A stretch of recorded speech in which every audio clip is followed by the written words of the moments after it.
MoneyWalk 374, Building on a Firm Foundation. This program will help you undo financial bondage. The truly wealthy give abundantly to spread the gospel throughout the earth, consistently keep their expenses below their income, and invest excess cash over long periods of time in things in which they hold equity participation in order to receive greatly increased value, growth, and return, i.e., businesses and real estate via stock or ownership. They understand that wealth will not be built by those that have a spend, spend, spend mentality, nor by those who regularly borrow money in order to get the many depreciating assets they continually desire: clothes, jewelry, cars, houses, etc. First and foremost, their true wealth is in Christ and the increasing intimacy they seek with Him. This then leads their focus away from constant spending to get unnecessary items to impress themselves and the world around them. The love of the Lord reigning in their hearts motivates the mindset to think giving first, save next, and spend last.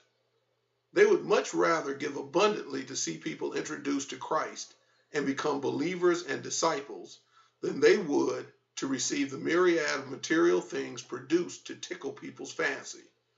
This mindset and pattern of living then produces an earthly situation for them via increased income earning opportunities and investment growth, even while continuing to abundantly give, whereby they are able to have many fine and increasingly expensive material things throughout their lives because of the deferred gratification they displayed as a normal part of their behavior after putting on the mind of Christ.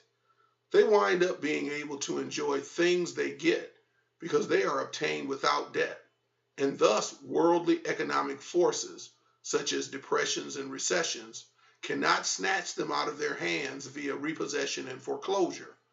Their obedience to Christ and simple financial plan based on biblical principles allows them to have sizable savings and investment to get them through the turbulent yet short financially turbulent periods that occur once every decade or so.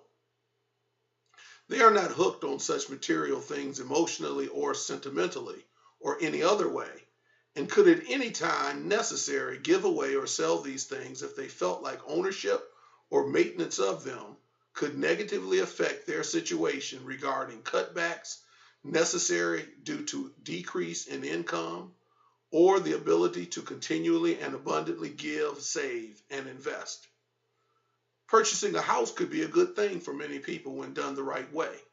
Great benefits could be peace from noisy or rowdy apartment dwellers, more space, and a mortgage payment, including principal, interest, home insurance, and property taxes, that normally would not rise to the level that rent increases would rise over the next decades of your life.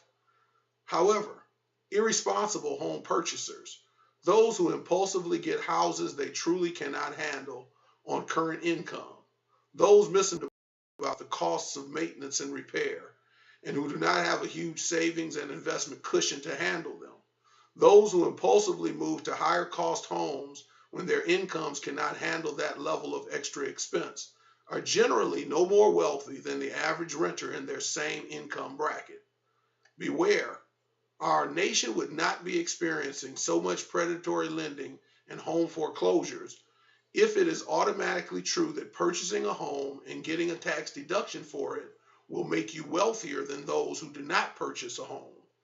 Do not get a home when you do not have at least 20% of the purchase price saved for down payment and closing costs, when you do not have a reasonable fund for maintenance and repairs that may occur, when the monthly mortgage payment would be greater than 25% of your take-home pay, and when you have not drafted a plan and budget to eliminate the home mortgage within 7 years from the purchase date.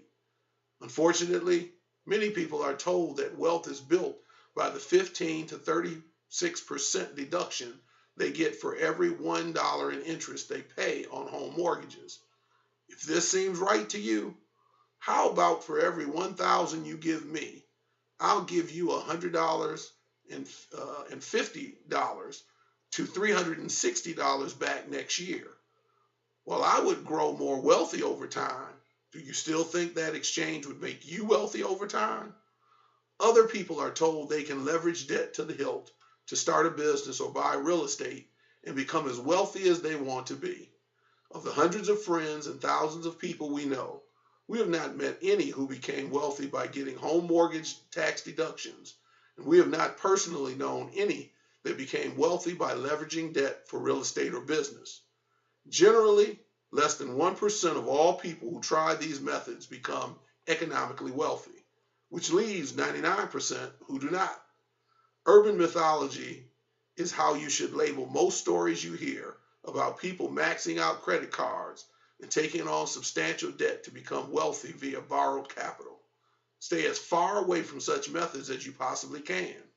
Learn to give abundantly, live debt-free, and make sure you set aside reasonable savings and money for proven long-term equity investment, because this is the pathway that will economically bless you now and much more as you move throughout your future. Please pray for this ministry and email any questions. May the Lord bless you richly as you follow his plan.